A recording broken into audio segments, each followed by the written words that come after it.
Hi guys, welcome to dew drop creation. അപ്പോൾ ഞാൻ വന്നിട്ടുള്ളൊരു air dry crave ആയിട്ടാണ്. ഞാനിത് പിൻട്രസ്റ്റിലൊരു വീഡിയോ ആണ് ഇൻസ്പയർ ആയിട്ട് ചെയ്തതാണ് കേട്ടോ. എന്തായാലും സംഭവം വർക്കിംഗ് ആണ്. നല്ല സോഫ്റ്റ് സ്മൂത്തും ഫ്ലഫിയും ഒക്കെ തന്നെയാണ്.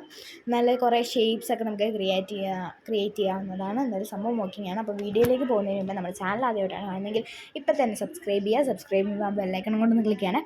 ലൈക്ക് ചെയ്യുക, ഷെയർ ചെയ്യുക, കമൻറ്റ് ചെയ്യുക. അപ്പം നമുക്ക് വീഡിയോയിലേക്ക് പോവാം. വീഡിയോയിലേക്ക് പോകുന്നതിന് മുമ്പ് തന്നെ അവിടെ എടുത്തേക്കുന്നത് പോയൊരു പാനാണ് കേട്ടോ. അപ്പോൾ നിങ്ങൾ വലിയ പുതിയ പാനൊന്നും എടുക്കേണ്ട ആവശ്യമില്ല. പോയൊരു പാൻ തന്നെ എടുത്താൽ മതി. എന്നിട്ട് ഞാൻ അതിലേക്ക് കുറച്ച് അരിപ്പൊടി ആഡ് ചെയ്ത് കൊടുക്കുന്നുണ്ട്. പിന്നെ കുറച്ച് ഫെവിക്കോളൊക്കെ ആഡ് ചെയ്ത് കൊടുക്കുന്നുണ്ട്. കുറച്ച് ഫെവിക്കോളെ ഞാൻ ആഡ് ചെയ്ത് കൊടുത്തോളൂ. കുറച്ച് മിനിമലായിട്ട് കുറച്ച് ഫെവിക്കോൾ ആഡ് ചെയ്ത് കൊടുക്കുന്നുണ്ട്. പിന്നെ കുറച്ച് സോൾട്ട് ആഡ് ചെയ്ത് കൊടുക്കുന്നുണ്ട്. പിന്നെ അതിലേക്ക് തന്നെ കുറച്ച് വിനാഗിരിയും കൂടെ ആഡ് ചെയ്ത് കൊടുക്കുന്നുണ്ട്. ഞാനിത് വലിയ റേഷ്യോ ഒന്നും വെച്ചിട്ടല്ല കേട്ടോ ചെയ്യുന്നത്. സാധാ കുറച്ച് എനിക്ക് വേണ്ടത്രയും സാധനങ്ങളൊക്കെ വെച്ചിട്ടാണ് ഞാൻ ചെയ്യുന്നത്. നിങ്ങൾക്ക് വേണമെങ്കിൽ റേഷ്യോ ഒക്കെ അളവൊക്കെ എടുത്തിട്ട് ചെയ്യാവുന്നതാണ്. പിന്നെ അതിനെ കുറച്ച് ഓയിലും കൂടെ ആഡ് ചെയ്ത് കൊടുക്കുന്നുണ്ട്. പിന്നെ കുക്ക് ചെയ്യുമ്പോൾ വീട്ടുകാരുടെ പെർമിഷനോടെ കുക്ക് ചെയ്യാൻ നോക്കുക. ഞാനിവിടെ കുറച്ച് വെള്ളം ഒഴിച്ചിട്ടാണ് കുക്ക് ചെയ്തത്. കുറച്ച് വെള്ളം കുറച്ചായിട്ട് ഒഴിച്ചിട്ടാണ് ഞാനിവിടെ കുക്ക് ചെയ്യുന്നത്. ആദ്യം കുറച്ച് വെള്ളം ഒഴിച്ചിട്ട് ഒന്ന് ഇളക്കി കൊടുത്തപ്പോഴത്തേക്കിനും സംഭവം സെറ്റായില്ല. പിന്നെ ഞാൻ കുറച്ചും കൂടെ വെള്ളം ഒഴിച്ച് കൊടുത്തിട്ടാണ് അത് ഈ ഒരു പരുവത്തിലാക്കി എടുത്തത്. കുറച്ച് ആഡ് ചെയ്തിട്ട് ഇളക്കി കൊടുക്കുക. നല്ല നോൺ സ്റ്റോപ്പായിട്ട് ഇളക്കി കൊടുക്കുക.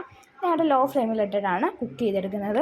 നന്നായിട്ടൊന്ന് കുറേ കിട്ടുന്നിടം വരെ ഇളക്കി കൊടുക്കുക. നോൺ സ്റ്റോപ്പായിട്ട് ഇളക്കി കൊടുക്കുക, അല്ലെങ്കിൽ അവിടെ എല്ലാം അടുക്കി പിടിക്കാനുള്ള ചാൻസ് കൂടുതലാണ്. പിന്നെ ഇത് ആ പാനിൽ നിന്നൊന്ന്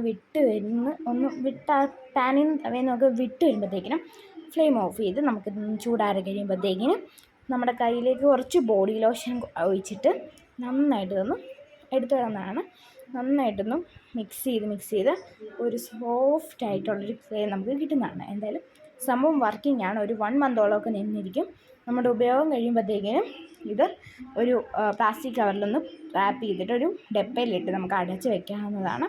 എന്തായാലും സംഭവം വർക്കിംഗ് ആണ്. നല്ല സോഫ്റ്റായിട്ടുള്ള ക്ലേ നമുക്ക് കിട്ടുന്നതാണ്. അപ്പം വീഡിയോ ഇഷ്ടപ്പെട്ടെങ്കിൽ ലൈക്ക് ചെയ്യുക, ഷെയർ ചെയ്യുക, കമൻറ്റ് ചെയ്യുക.